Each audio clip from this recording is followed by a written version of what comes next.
Ever wonder why your perfectly healthy bedtime routine might secretly be squeezing your arteries shut? Tonight, we're blowing the lid off 7 everyday habits, like that ergonomic pillow you love and the midnight vitamin you swear by, that could turn your blood into sludge and set you up for a 3 a.m. stroke. If you're over 50 or just value waking up tomorrow, you need to know which snack, workout, and even which argument in bed can sabotage your blood vessels while you sleep. In the next few minutes, we'll break down the science, reveal quick fixes you can start tonight, and give you a simple checklist to bulletproof your brain, heart, and morning. Ready to find out which bedtime ritual is a ticking time bomb in your bedroom? Hit subscribe, smash the bell so you don't miss what could literally save your life. Then comment, and share this with anyone you want to keep around. 1. The wrong pillow position that's strangling your arteries. The moment your head hits the pillow feels like a sanctuary, a soft cloud meant to carry you off to dreamland. But what if that very cloud, the stack of pillows you've perfected over the years, is silently compromising the vital arteries that feed your brain? Consider the story of a 58-year-old man named Arthur, a cartographer whose life revolved around precision. He had a nightly ritual of propping himself up in bed on a throne of 3 fluffy pillows to study antique maps. It seemed like the pinnacle of comfort. One morning, however, he woke up dizzy, with a frightening, temporary blindness in his left eye that vanished after a few minutes. His doctors diagnosed it as a transient ischemic attack, or TIA, a serious warning stroke. They were stumped for a cause until a sleep specialist asked a simple question. Describe exactly how you sleep. Arthur's 3-pillow throne was the culprit. It forced his chin down to his chest, creating a severe angle that was kinking his carotid arteries, the main fuel lines to the brain, just like a bent garden hose. This dangerous position was starving a part of his brain of blood while he slept, risking what's known as an arterial dissection, a tear in the artery wall that can lead to a catastrophic stroke.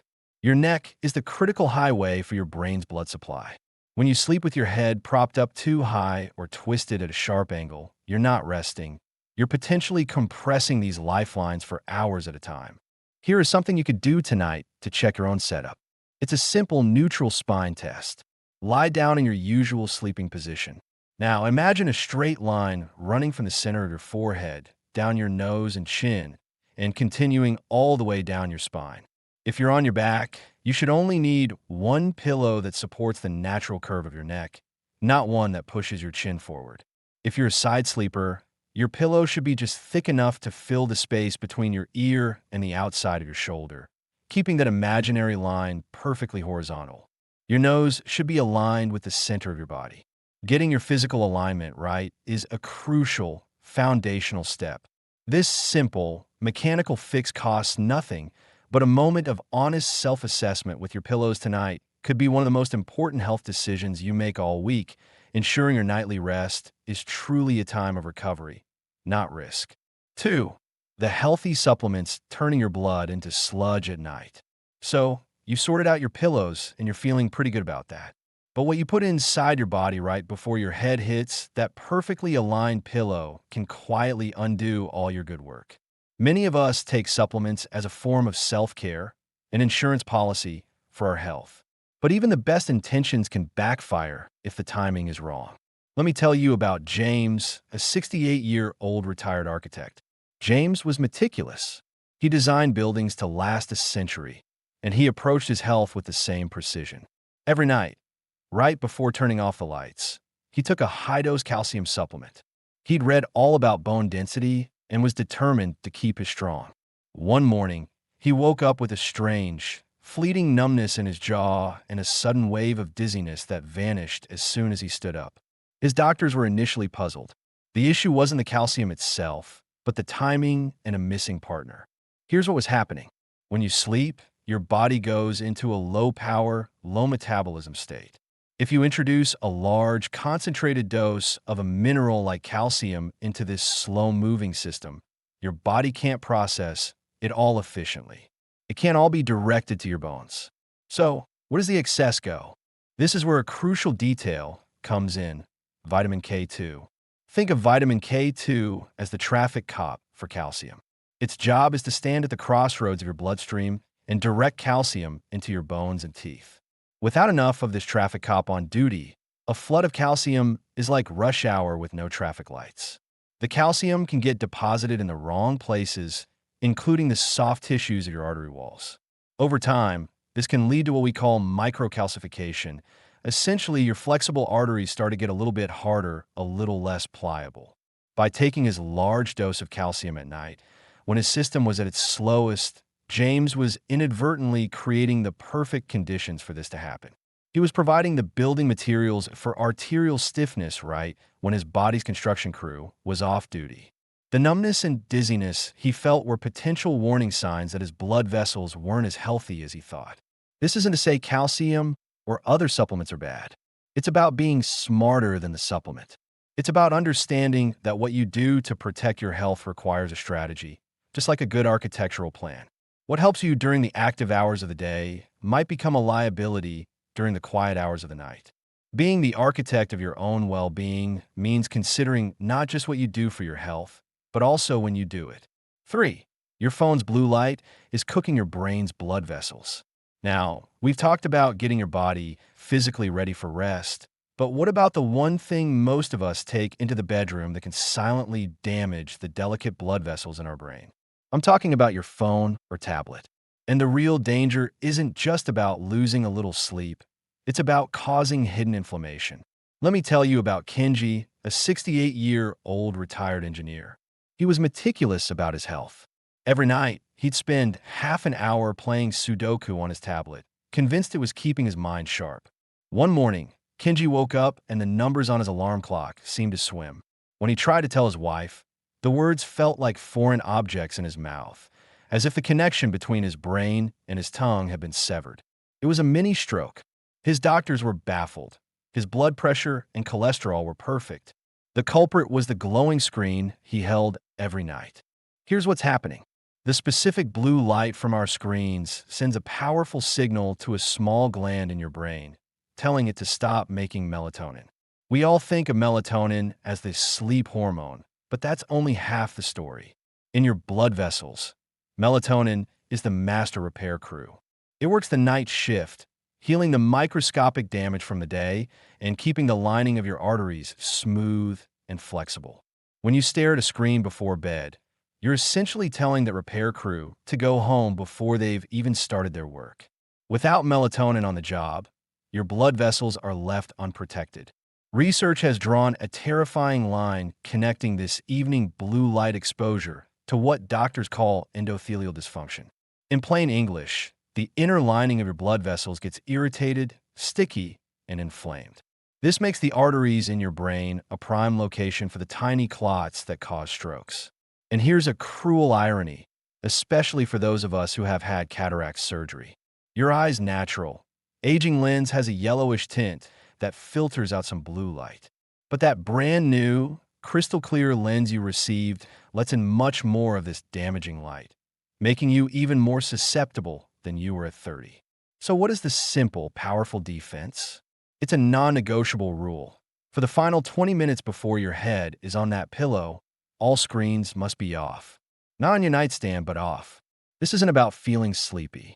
It's about giving your brain the critical window it needs to dispatch that melatonin repair crew to protect your arteries for the next 8 hours. Making this small change is one of the most profound investments you can make in your long-term brain health. 4. The bedtime argument that could kill you in your sleep. You've secured the rugs and put the phone to bed across the room. It might seem like your bedroom is finally a safe haven, but a more subtle danger could be lingering, one that's invisible, silent, and tied to the emotional atmosphere just before you turn out the lights. Consider the story of Marco and Isabella, a couple in their late 60s. They had a disagreement one evening about an upcoming trip to see their new grandchild. It wasn't a shouting match. It was a quiet, tense standoff about whether to drive to save money or fly for comfort. They went to bed with the issue unresolved, a heavy silence and simmering resentment hanging in the air between them. The next morning, Isabella woke up, but Marco didn't. He had suffered a massive, fatal stroke in his sleep. His doctor was puzzled. Marco's blood pressure was well managed with medication, and he had no other major risk factors. The trigger wasn't in his body, but in that final, stressful, and unresolved conversation. Here is the stark reality of what happens inside your body. When you engage in emotionally charged discussion, your system is flooded with stress hormones, mainly cortisol and adrenaline. You might think that once the argument ends and you're lying in the dark, your body immediately calms down. It doesn't.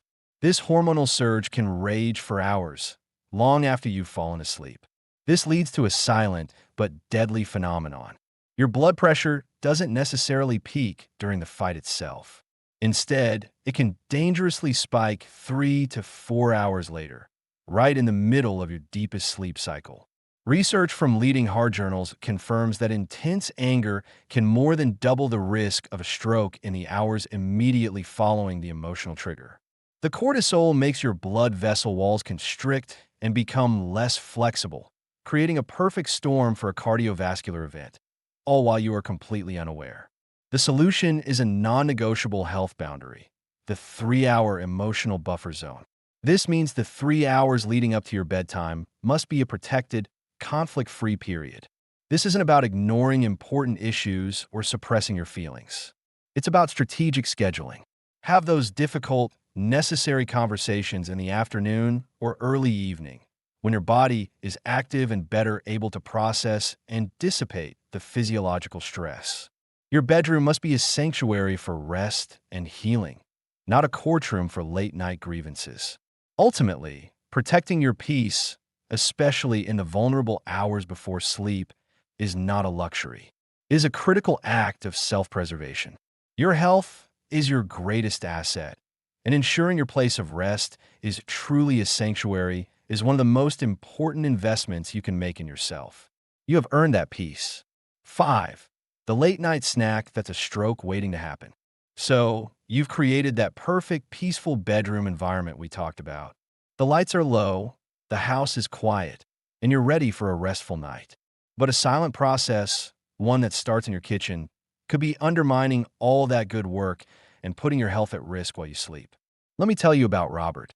He was a 62-year-old artisan cheesemonger, a man whose life revolved around fine foods. His evening ritual, a form of professional quality control that had become a habit, was to sample some aged cheddar and cured salami while watching TV in bed. It was his way to unwind. One morning, he woke up with a terrifying numbness down his left side, and his speech was slurred. He'd had a mini stroke in his sleep. His doctors were puzzled at first because his daytime blood pressure and cholesterol levels were normal. They had initially overlooked the occupational hazard hidden in his seemingly harmless midnight snack. Here's what was happening inside Robert's body, and what could be happening in yours. When you eat a heavy meal, especially one high in fat and salt, your body has to mount a massive response.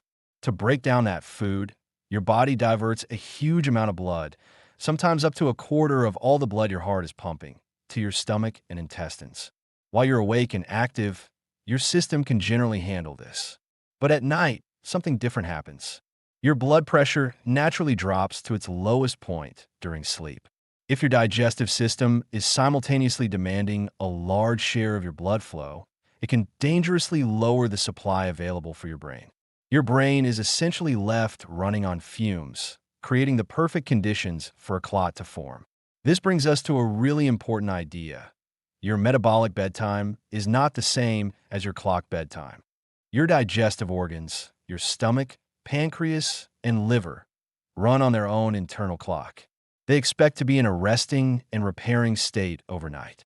When you eat within 2 or 3 hours of sleep, you're forcing them to work a surprise midnight shift they aren't prepared for. Medical research has shown that this late-night eating can cancel out the natural, protective dip in your blood pressure that should happen at night, a change that is strongly linked to a higher risk of stroke. Certain foods are bigger culprits than others. Processed meats like salami and pepperoni are packed with sodium, which can constrict blood vessels. Aged cheeses, like the cheddar Arthur loved, contain high levels of a compound called tyramine, which can cause a sharp spike in blood pressure.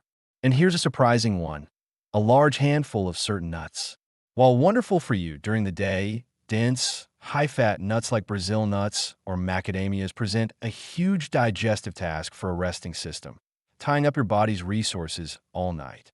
The solution here is wonderfully simple. Aim to create a 2 to 3 hour gap between your last bite of food and your head hitting the pillow. This isn't about restriction. It's about working with your body's natural rhythm. By allowing your digestive system to rest at the same time as your brain, you ensure both get the resources they need to repair and recharge. It's a simple change that allows you to wake up safer, healthier, and truly refreshed. 6. The quick workout. That's actually a death trap after 50. We've talked about giving your mind and your stomach a rest before bed. Now, let's turn to a final, crucial piece of the puzzle, giving your body's core systems that same essential cool-down period. We all know that staying active is a cornerstone of a long, healthy life. But what if the timing of that activity could turn a healthy habit into a serious risk while you sleep? This isn't about giving up exercise. It's about avoiding a critical scheduling mistake. Let me tell you about John, a 68-year-old retiree who was loving his newfound freedom. His passion was pickleball, and he played in a competitive evening league that often ran late. He'd come home after 9 p.m., buzzing with energy from the game and the camaraderie. He felt fantastic, invincible. He'd tell his wife, "This is what keeps me young," then hop in a shower and fall right into bed. One night, he woke up feeling strange. His arm was numb, and when he tried to speak, his words were slurred. John was having a TI, a mini stroke. His doctors were puzzled at first. His cholesterol and blood pressure checks were always great. The problem wasn't his diet or his genes. It was hidden in his evening schedule. Here's what was happening inside John's body, and it's something we all need to understand. Intense exercise is a form of stress, a good stress, but your body's ancient survival programming doesn't know the difference. It thinks you might be in a real fight where you could get injured. To protect you from bleeding out, it floods your system with clotting agents, making your blood temporarily stickier. During the day, when you're moving around, this isn't an issue. But going to bed right after a tough workout, with your blood in this primed to clot state, is like creating the potential for a traffic jam in the narrow roads of your arteries. But that's only half the story. The other half is body temperature. To get deep, restorative sleep, and for your blood pressure to take its natural, protective nightly dip, your core body temperature has to drop. An intense workout acts like an internal furnace, keeping you warmer for hours. When you go to bed while you're still internally hot, you prevent that crucial blood pressure drop. So now you have a dangerous combination colliding in the middle of the night. Stickier than normal blood and unnaturally high blood pressure forcing it through the delicate vessels in your brain and heart. The riskiest activities aren't just about lifting the heaviest weights. The danger comes from any activity that creates sustained cardiovascular stress and raises your core temperature significantly close to bedtime. This could be a competitive pickleball or tennis match, a fast-paced spin class, or a high-intensity interval training HIIT session.